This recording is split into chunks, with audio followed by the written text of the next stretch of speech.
Hello, and welcome back to another episode of Jake Wild.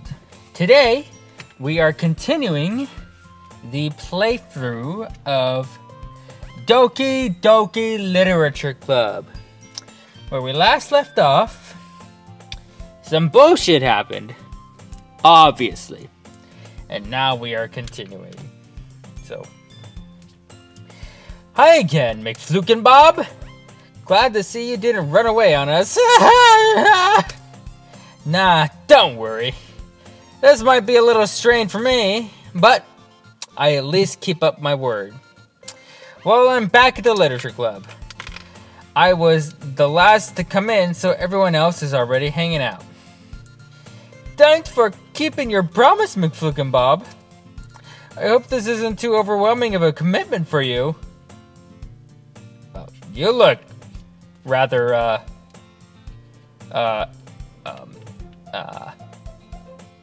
committed. It's overwhelming, an overwhelming commitment, huh? Well,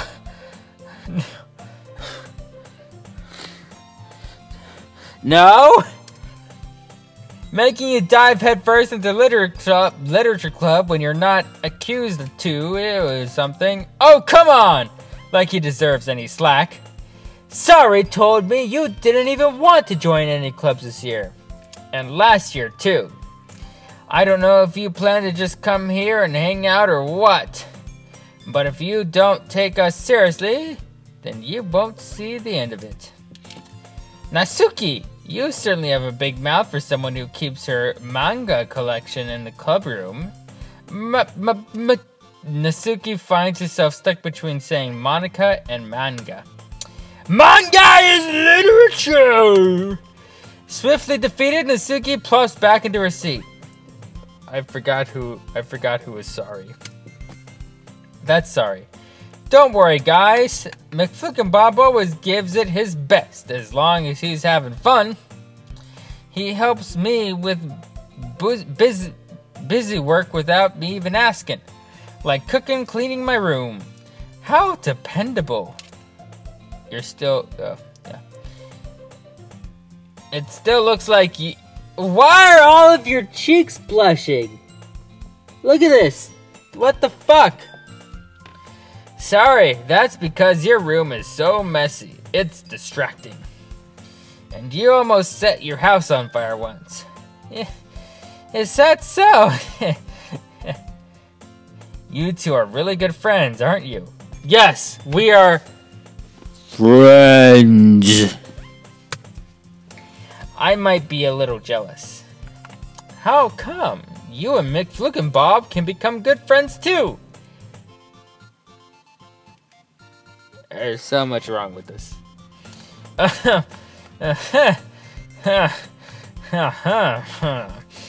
Sorry. Was that awkward or something? As usual, Sorry seems oblivious to the weird situation she just put me into. What situation? I don't notice. Oh, Yuri even brought you something today, you know? Well, wait. Sorry. Me? Not really. Don't be shy. It's really nothing. What is it? I say. Never mind. Sorry made it sound like a big deal when it's really not. What do I do? I'm sorry, Yuri. I wasn't thinking. Alright. I might have to come up with voices for these people. Damn, the conversation's bouncing off back and forth. I guess that means it's up to me to rescue the situation. Hey, don't worry about it. First of all, I wasn't expecting anything in the first place, so any nice gesture from you is a pleasant surprise. It'll make me happy no matter what. Is that so? Yeah! I will make it a big deal if you don't want it to be. Alright. Well, here. Yuri reaches into her bag and pulls out a book. I didn't want you to feel left out, so I picked out a book that I thought you might enjoy. It's a short read, so it shouldn't keep your attention so it should keep your attention, even if you don't usually read. And we could...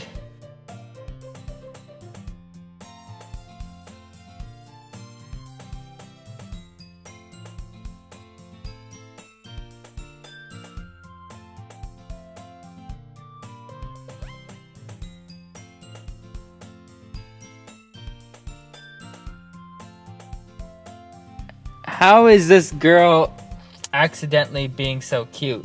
I think she's big fucking weird if you ask me. Holy mother of God. She even picked out a book she thinks I'll like, despite me not reading much. Yuri, thank you! I'll definitely read this. As I nod my head, I enthusiastically take the book. Phew! Well, you can read it at your own pace. I look forward to hearing what you think. Now that everyone's settled in, I expect Monica to kick off some scheduled activities for the club. But that doesn't seem to be the case. Sari and Monica are having a cheery conversation in the corner. Yuri's face is already buried in a book. I can't help but notice her intense expression, like she's doing something that I accidentally hit the skip button for. Meanwhile, Natsuki is rummaging around in the closet. I'm really curious to talk to Yuri a little bit more. But, at the same time, I would feel bad for distracting her from her reading. I catch a glimpse of the cover of her book. It looks like the same book that she lent to me. More than that, she seems to be on the first few pages. Crap. Oh, damn.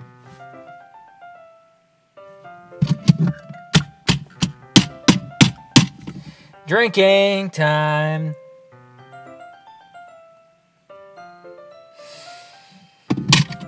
Oh. I think she noticed me looking at her. She sneaks another glance at me and our eyes meet for a split second. But that only makes her hide her face deeper in her book. Sorry. Who? What? Wait, who? Where? Sorry, what? I was just spacing out. I muttered this, sensing I made her uncomfortable. Oh. It's fine. If I was... What are up with these fucking red cheeks? Look like a normal motherfucking person! God damn it! If I was focused, then I probably wouldn't have noticed in the first place. And why are you puffing out your chest? It's like you're trying to attract somebody that you probably shouldn't be attracting. Asking for a friend. But I'm just rereading a bit of this, so that's the book you gave me, right? Mm-hmm. I wanted to reread some of it. Not for any particular reason. Just curious, how come you have 2 copies of the same book?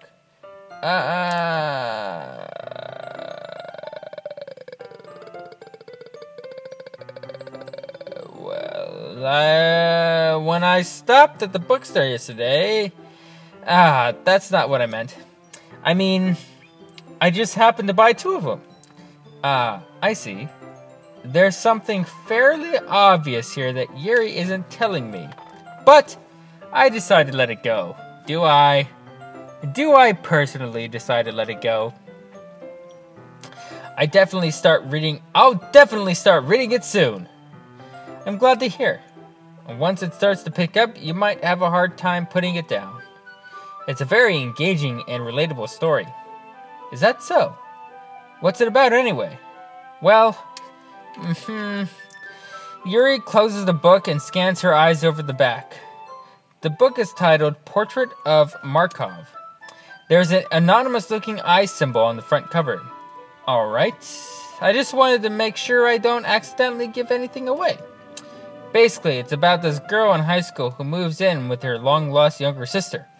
But as soon as she does so, her life gets really strange.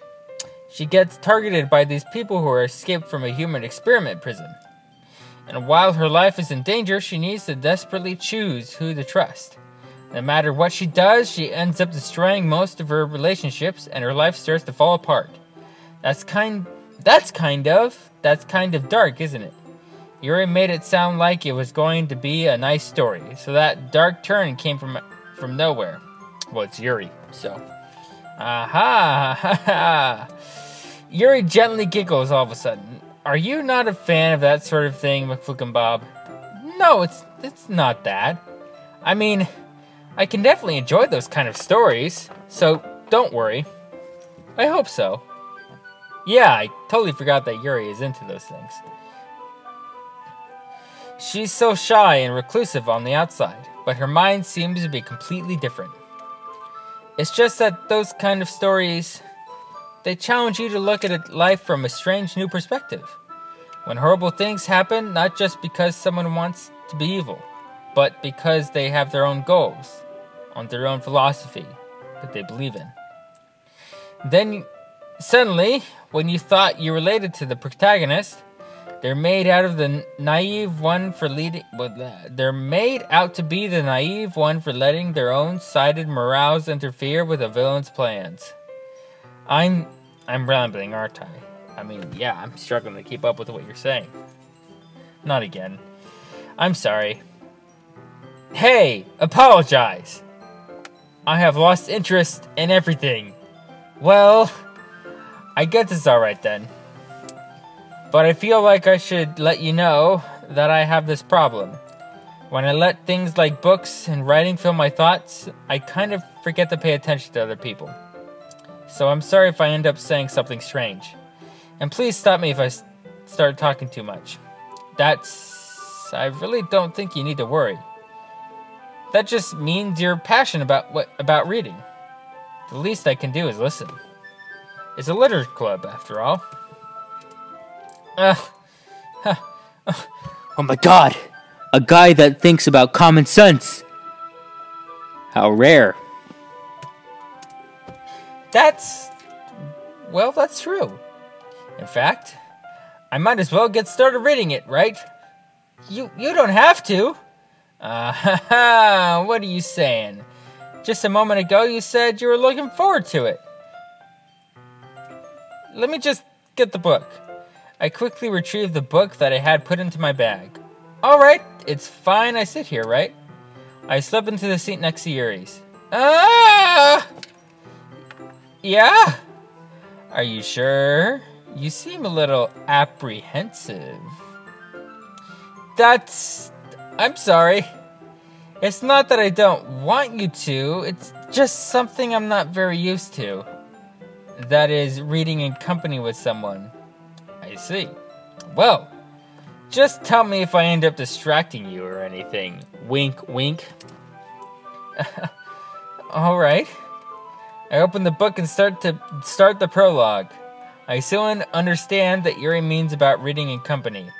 It's as if I can feel her presence over my shoulder as I read.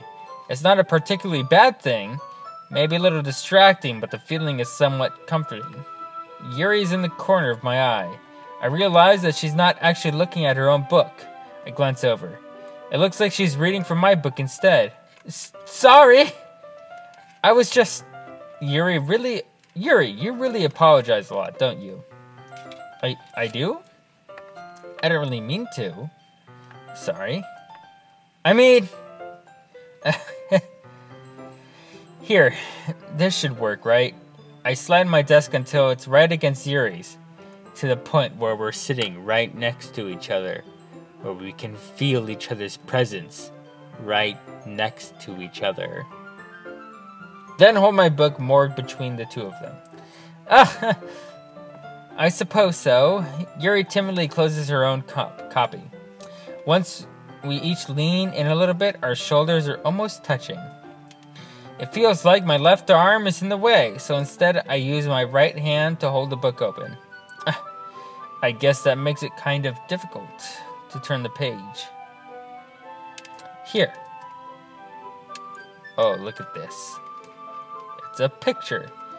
Yuri takes her left arm and holds the left side of the book between her thumb and forefinger. Ah. I do the same with my right arm on the right side of the book. That way I turn a page and Yuri slides in underneath her thumb after it flips to her side. But in holding it like this, We're huddled even closer together than before. How interesting. It's actually kind of distracting me, really. No fucking shit. It's as if I can feel the warmth of Yuri's face. The warmth of Yuri's face. And she's in the corner of my vision. Are you ready? To turn the page. Sorry. I think I got a bit distracted for a second. I glance over at Yuri's face again, and our eyes meet. I don't know how I'll be able to keep up with her. That's okay. You're not as used to reading, right? I don't mind being patient if it takes you a bit longer. It's probably the least I can do, since you've been so patient with me. Yeah, thanks. We continue reading. Yuri no longer asks me if I'm ready to turn the page. Instead, I just assume that she finishes the page before me, so I turned it by my own volition. We continue the first chapter in silence. Even so, turning each page almost feels like an intimate exchange. My thumb gently letting go of the page, letting it flutter over to her side as she catches it under her own thumb. Hey, Yuri?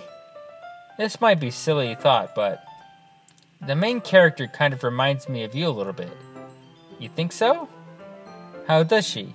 Well, I guess she's more blunt in a lot of ways. But she's also second-guesses all of the things that she says and does. Like she's afraid she'll do something wrong.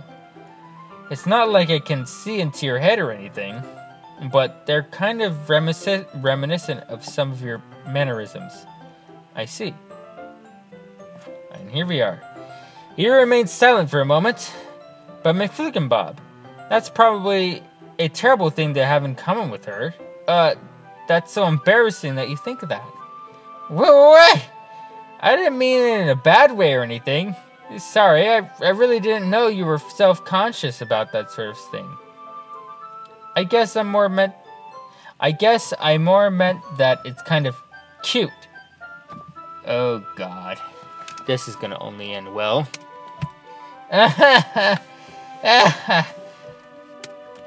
What are you saying all of a sudden? Okay, everyone! Holy mother of shit. That really fucking changed the tempo. I think it's about time we share our today's poems with each other. We might not have enough time if we wait too long. Your exhale is spared from finishing your thought. Is that alright, Yuri? You look kind of down. I'm sorry if you haven't been looking forward to this. Oh, it's not that. It's fine. Yuri releases her hand from her book, causing it to close on top of my thumb. Alright, I guess I'll do some more reading tonight. Or would you prefer I only read with you? I guess I don't have too much of preference either way. In that case, I'll read a little more tonight.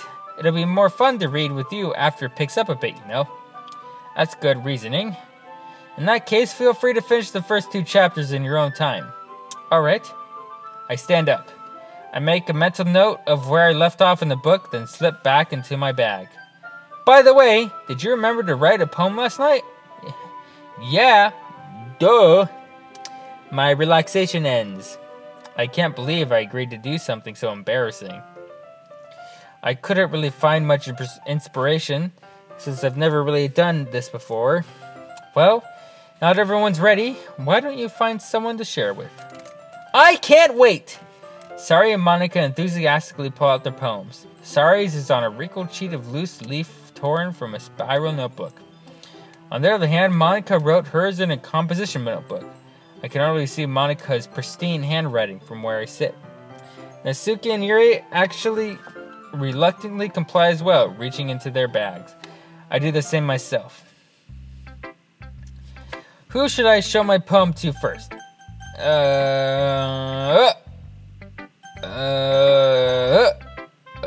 Monica. I should start with Monica. Yesterday, she seemed eager to read my poem, and I want her to know I'm putting in effort. Hi, McFlickenbob. Having a good time so far? Oh yeah, it's a great day. Oh, good, glad to hear it. By the way, since you're new to everything, if you ever have any suggestions for the club, like new activities or things we can do better, I'm always listening. Don't be afraid to bring things up, okay? Alright, I'll keep that in mind. Of course, I'll be afraid to bring things up. I'm much better off just going with the flow until I'm more settled in. Anyway, want to share your poem with me? It's kind of embarrassing, but I guess I have to.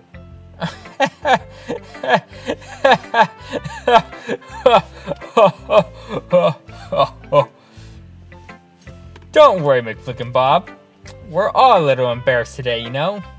But it's that sort of barrier that we'll all learn to get past soon. Yeah, that's true. I hand Monica my poem. Great job, McFlickin' Bob. I was going, oh, in my head while reading it. I don't know if I should take that as a bad thing or a good thing. It's really metaphorical. I'm not sure why, but I didn't expect you to go so far for something so deep. I guess I underestimated you. It's easiest for me to keep everyone's expectations low. That way, it always counts when I put in some effort. That's not very fair, you silly goose. Well, I guess it worked anyway. You know what? You know that Yuri likes this kind of writing, right? Writing that's full of imagery and symbolism? Unlike Sari, who likes using simple and direct words to describe happiness and sadness. Yuri likes it when readers are left to derive their own meaning out of it. It's very challenging to write like that effectively, both allowing people to get something out of it just by feel, or letting them deeply analyze all the nuances. It can take years of practice, which I'm assuming Yuri has at this point. I never really asked though. I'm sure I'm nowhere near her level yet. Don't worry so much about that. You do your own thing. Just keep exploring and learn by trying new things. I'm sure I'll end up trying different things a lot. It could take a while before I feel comfortable doing things. That's okay. I'd love to see you try new things. That's the best way to find the kind of style that suits you. Everyone else might be a little bit biased toward their own kinds of styles, but I'll always help you find what suits you the most. So don't force yourself to write the way everyone else wants you to write. It's not like you have to worry about impressing them or anything. That's a weird laugh for that kind of conversation that you just let down. Anyway, do you want to read my poem now? Don't worry, I'm not very good. You sound pretty confident for someone who claims to not be very good. Well, that's because I have to sound confident. That doesn't mean I always feel that way, you know? I understand. I see. Well, let's read it then. Hole in the wall. It couldn't have been me. See? The direction the sparkle products. A noisy neighbor, an angry boyfriend, I'll never know. I wasn't home. I peer inside for a clue. No! I can't see. I reel. Blind! Like a flume left act in the sun. But it's too late. My retinas already scorched with a permanent copy of the meaningless image. It's just a little hole. It wasn't too bright. It was too deep. Stretching forever into everything, a hole of infinite choices. I realize now that I wasn't looking in, I was looking out, and he, on the other side, was looking in. Well, Monica, how do I,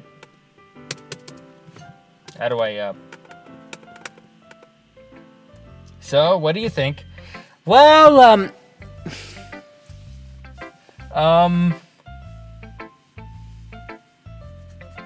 well, it was shit. It's very freeform, if that's what you call it. Sorry, I'm not really the right person to ask for feedback. It's okay.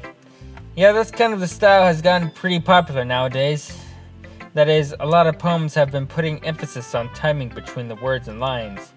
When performed out loud, it can be really powerful.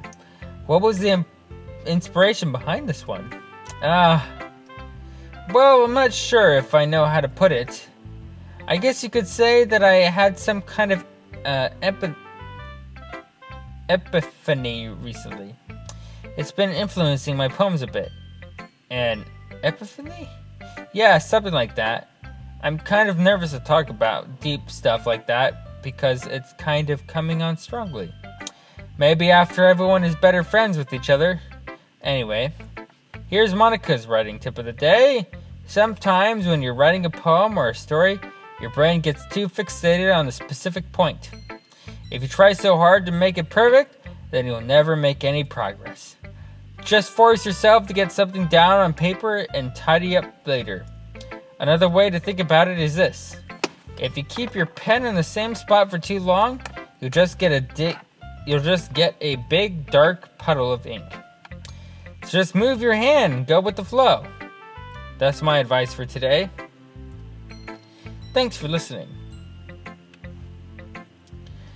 Well, guys, I'm gonna cut the episode right here. We're gonna continue with telling everybody about our poems. We'll see how that goes. But other than that, I'll see you later. Peace.